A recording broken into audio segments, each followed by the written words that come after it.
प्रधानमंत्री नरेंद्र मोदी ने गुजरात के गांधीनगर में सम्राट संप्रति म्यूजियम का भव्य उद्घाटन किया। इस मौके पर देश की सांस्कृतिक विरासत और इतिहास को आधुनिक तकनीक के साथ जोड़ने की एक नई पहल देखने को मिली। यह संग्रहालय विशेष रूप से जैन धर्म के महान शासक सम्राट संप्रति के जीवन, उनके आदर्शों और उनके योगदान को दर्शाने के लिए तैयार किया गया है। म्यूजियम में प्रवेश करते ही आगंतुकों को प्राचीन भारत की समृद्ध सांस्कृतिक झलक देखने को मिलती है। अत्याधुनिक डिजिटल तकनीकों, 3D प्रेजेंटेशन और इंटरैक्टिव डिस्प्ले के माध्यम से इतिहास को जीवंत बनाया गया है। यहाँ सम्राट संप्रति के शासनकाल, उनके द्वारा किए गए धार्मिक और सामाजिक कार्यों तथा जैन धर्म के प्रचार प्रसार में उनकी भूमिका को विस्तार से दिखाया गया है।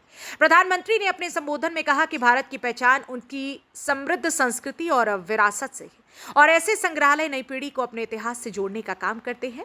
उन्होंने ये भी कहा कि देश में पर्यटन को बढ़ावा देने और सांस्कृतिक स्थलों को विकसित करने के लिए सरकार लगातार प्रयास कर रही है। इस म्यूजियम में देश विदेश से आने वाले पर्यटकों के लिए विशेष सुविधाएं भी विकसित की गई हैं, जिससे वे न केवल इतिहास को समझ सके बल्कि उसे अनुभव भी कर सके। इसके साथ ही ये स्थान शोधकर्ताओं और इतिहास प्रेमियों के लिए भी एक महत्वपूर्ण केंद्र साबित होगा।